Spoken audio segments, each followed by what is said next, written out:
Olá pessoal, tudo bem? Vamos aí para mais um vídeo e o vídeo de hoje nós vamos falar de calorimetria, tá? Lembrando que nós já estamos no livro 4, tá? No nosso quarto bimestre. Essa é a unidade 1 sobre calorimetria, tá? E a continuação do bimestre anterior. Tá? No bimestre anterior, nós falamos aí de temperatura, tá? Nas escalas térmicas, o que é calor, o que é temperatura.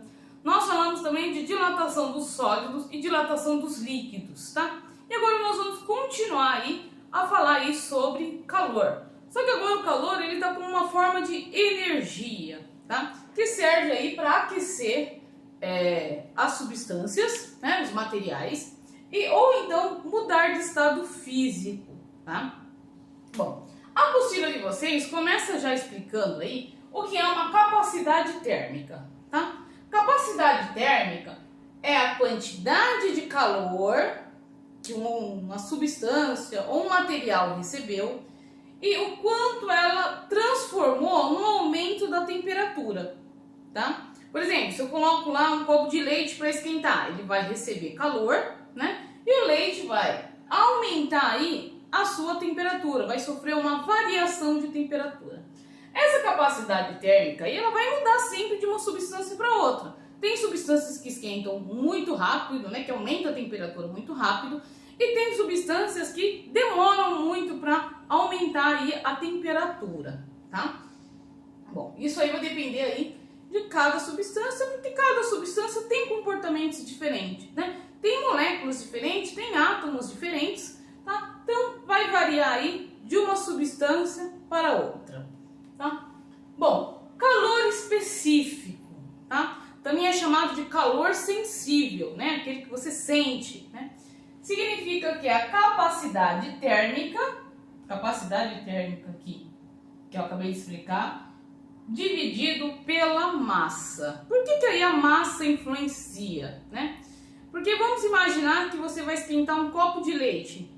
Um copo de leite você vai precisar deixar pouco tempo para esquentar, porque ele vai precisar de uma pouca quantidade de calor. Já se você for esquentar 1 litro de leite, por exemplo, 2 litros de leite, vai depender aí da massa. Quer dizer, você vai demorar aí muito mais aí para poder chegar à temperatura que você deseja. Então, eu vou precisar aí de uma maior quantidade de calor, tá? Bom, quantidade de calor é medida em calorias e joule, tá? A unidade correta do Sistema Internacional de Medidas é joule, tá? Usualmente aqui nós acabamos aí usando calorias, inclusive nas fórmulas, né? Na apostila vai estar muito falando sobre calorias, tá? Mas é importante aí vocês saberem, né? O que é o calor específico e a relação que ele tem com caloria, tá bom? Bom, o calor específico da água, por exemplo, né? Vou colocar aqui um exemplo da água. É 1 caloria grama grau Celsius, tá? Isso significa que 1 caloria, que é a quantidade de calor, é capaz de aquecer 1 grama de água a 1 grau Celsius. Essa é o calor específico da água. É a quantidade de calor capaz de aquecer 1 grama a 1 grau Celsius. Na apostila de vocês tem uma tabela, né? Ó. Olha aqui essa tabela, tá vendo?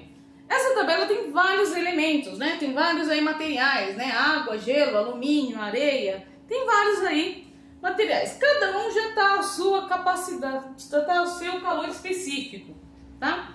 Então o seu calor específico, porque o que eu falei ele é próprio do material. O alumínio, por exemplo, está marcado aí 0,21. Então, no alumínio eu vou precisar de 0,21 caloria para eu poder aquecer 1 grama de alumínio a 1 grau Celsius, né? Aí, se for comparar os dois, é muito mais fácil esquentar o alumínio do que eu esquentar a água. E isso vai mudar de material para material, tá? É muito comum as panelas, né, de casa serem feitas de alumínio, tá? Porque, olha, ele tem uma capacidade, um calor específico muito baixo, então ele esquenta mais rápido, tá? Se ele esquenta mais rápido, ele também perde calor mais fácil, tá? Quando você deixa a panela depois que apaga o fogo, ela tem a tendência aí a perder aí o calor, né? Ele vai perdendo o calor para o ambiente com maior facilidade, tá? Tudo que vai esquentar mais rápido também tudo que tem um calor específico aí menor, né? Vai esquentar aí com pouca quantidade de calor, mas também vai ceder mais rápido aí essa quantidade de calor, tá? Bom, ela é medida em calorias, né? E joule. A unidade correta é joule, que é a mesma unidade de energia e trabalho, tá? E também pode ser transformada em calorias, tá? Calorias. Essa transformação quer dizer, uma caloria vale 4,18 joule, tá? Então, ó, se eu for transformar aqui, ó, deixa eu até fazer um esqueminha para vocês deixarem anotado só para ficar fácil para vocês lembrarem, tá vendo? Ó, uma caloria equivale a 4,18 joule, certo? Quando vocês fizerem assim, ó, essa transformação de caloria para joule, você vai multiplicar por 4,18. Se for ao contrário, aqui, ó, de joule para caloria, você vai dividir por 4,18. Quando nós falarmos em máquinas térmicas, a gente vai falar muito em joule, tá? Então é importante aí que vocês saibam essa transformação, tá? Bom, equação fundamental da calorimetria, né? Tudo que fala que é fundamental, você vê que ele é muito importante, né? Ele é muito importante aí para todo aí o estudo da calorimetria, tá? Que é chamada aí a fórmula da quantidade de calor, tá? Vou anotar aqui, ó.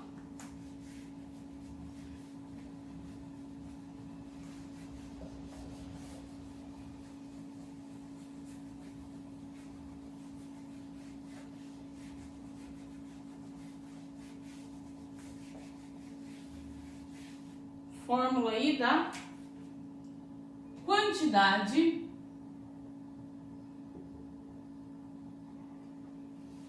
de calor. Bom, quantidade de calor vai ser Q igual a massa que eu quero aquecer vezes o calor específico vezes a variação de temperatura. Isso é o quanto eu quero aí aquecer, né? Ó, massa vezes calor específico vezes a variação de temperatura. Vale lembrar uma coisa muito importante, quando eu estou aquecendo, né? Quando eu estou aquecendo,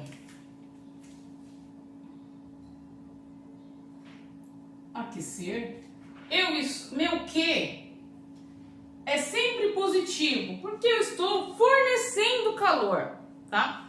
Uma vez que eu estou resfriando, né?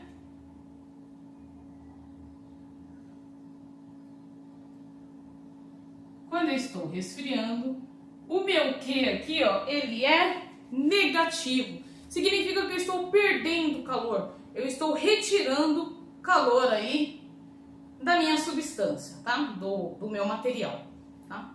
Bom, há também a ideia de quantidade de calor, não necessariamente para aumentar a temperatura, tá? Ele também ocorre a mudança de estado físico. Quando você coloca lá a água para esquentar, né?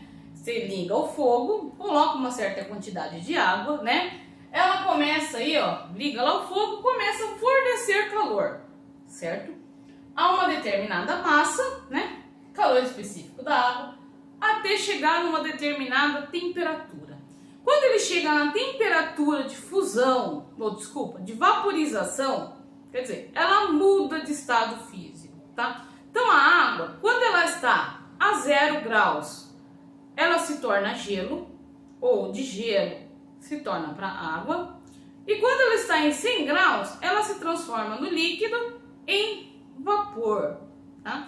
Vai depender se eu estou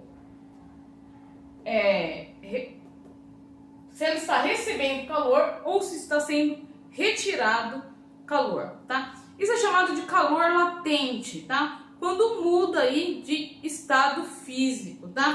Na apostila de vocês, ó, vocês veem que tem vários exemplos, ó. Vendo aqui o gelo derretendo, todo um processo, tá vendo? E tá passo a passo aqui, ó, cada aí, ó, a água fervendo, tá passo a passo. É importante vocês lerem a apostila, tá? Vocês sempre aí tá lendo a apostila. Bom, no caso da mudança de estado físico, tá? O calor, a temperatura não muda, tá? Então, é bom aí a gente deixar algumas anotações, tá? Coloca aí, ó. Na mudança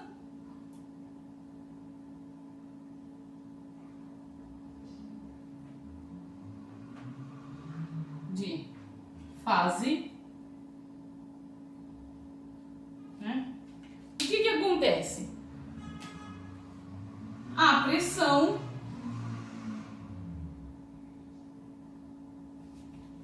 e a temperatura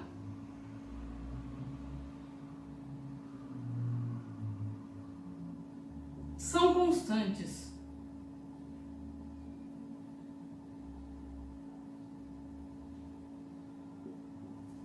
Ó. Na mudança de fase, a importância que a pressão e a temperatura estejam sempre constantes, tá? Quando a água chega a 100 graus Celsius, ela não aumenta mais de temperatura. Quer dizer, todo o calor que é fornecido para ela é capaz de mudar a sua fase. Quer dizer, ela muda de estado físico, de líquido para vapor, tá? Ela tem essa mudança de fase, tá? Da mesma forma, quando eu pego minha água e coloco dentro do freezer, nós vamos retirando o calor, retira o calor, né? A geladeira tem essa função de retirar o calor da água, quer dizer, ela está resfriando, né? Até chegar a 0 grau. Quando chega a 0 grau, ela não esfria mais, tá? Ela começa a mudar de fase, de líquido para sólido, né? Começa uma solidificação ali da água. E isso acontece aí com todos os materiais, tá? Observem aí que na página 304, olha, tem uma tabela, né? Essa tabela aqui, ó, por exemplo, né? Tem aí 3 substâncias e é uma comparação delas, né? Tá falando aí, ó, no ponto de fusão, né? Da água, ela só vai se fundir, quer dizer, ela só vai se transformar em estado sólido quando ela chegar a 0 graus, certo? O álcool, por exemplo, a gente acostumou muito a ver álcool a gente tá usando muito álcool, né, devido à Covid-19, e a gente vê muito álcool no estado líquido, né? Ele aí é na forma líquida. Eu nunca vi um álcool na forma sólida, né? No estado sólido. Porque para solidificar o álcool, ele tem que chegar na temperatura de menos 115 graus Celsius, tá? O mercúrio a menos 39 graus Celsius. Então, quer dizer, não é comum a gente ver esses materiais em estado sólido, devido aí, é muito difícil esfriar ele até esse ponto, tá? Bom, da mesma maneira aqui, ó, que o álcool, a água, para ela evaporar, ela precisa chegar aos 100 graus, tá? Pois que quando ela chega nos 100 graus, ela começa a evaporar, tá? Já o álcool etílico, ó, ele começa a evaporar a 78 graus Celsius, né? Não é muito difícil acontecer aí de o álcool aí às vezes evaporar, né? Nós vamos estudar mais para frente também sobre detalhes dessa mudança aí de fase, e é comum aí alguns materiais aí, né? Alguns momentos aí o líquido aí evaporar, tá? Certo, pessoal? Bom, tem o calor específico, né, que é para aumentar a temperatura, tá? A quantidade de calor que é fornecida na mudança de fase, tá, vai depender de dois únicos objetos, dois únicos itens, tá vendo? Aqui, ó, eu coloquei que a pressão e a temperatura são constantes, tá? Então aqui, ó, não vai mais mudar a minha temperatura, tá? Eu só vou ter a quantidade de calor que eu vou fornecer, ó, é chamado de calor latente. A quantidade de calor que eu vou fornecer a uma determinada massa vai mudar aí o estado físico, né, dessa minha água. Deixa eu pegar um exemplo aqui, ó. O exemplo da água. Quando ela chega aos 100 graus Celsius, né, a temperatura constante, ela chega aí a 100 graus Celsius e 1 atm de pressão, né? O que acontece aí no nosso fogão? Tá, 1 atm de pressão e 100 graus Celsius. Esses valores são constantes, certo? Porém, olhando na nossa tabelinha aí, o calor latente de vaporização da água é de 540, tá? Então, ó, eu vou precisar de 540 calorias para evaporar 1 grama de água.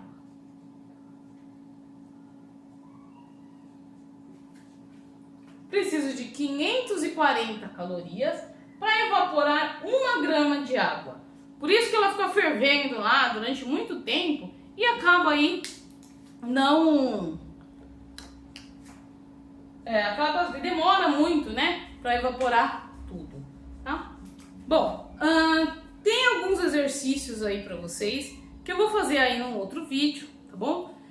Para que vocês aí tenham aí esses exercícios aí sempre em mãos, que vai cair na prova, tá? Bom, aqui também tem um gráfico, ó. Esse gráfico aqui tá bem explicativo, ó, tá vendo? A relação de temperatura, ó. Quando ele está numa fase, ela aumenta de temperatura. Quando está mudando de fase, ó, você vê que meu gráfico ele é uma linha reta, porque ele não muda a temperatura. Esses gráficos são muito comuns, exercícios com gráficos, tá? Que representa aí o ponto de fusão ou o ponto aí de evaporação de uma determinada substância ou líquido ou material, certo? Pessoal, até daqui a pouquinho tem mais um vídeo ainda sobre exercício, tá bom? Tchau, tchau, pessoal. Fiquem com Deus e até mais.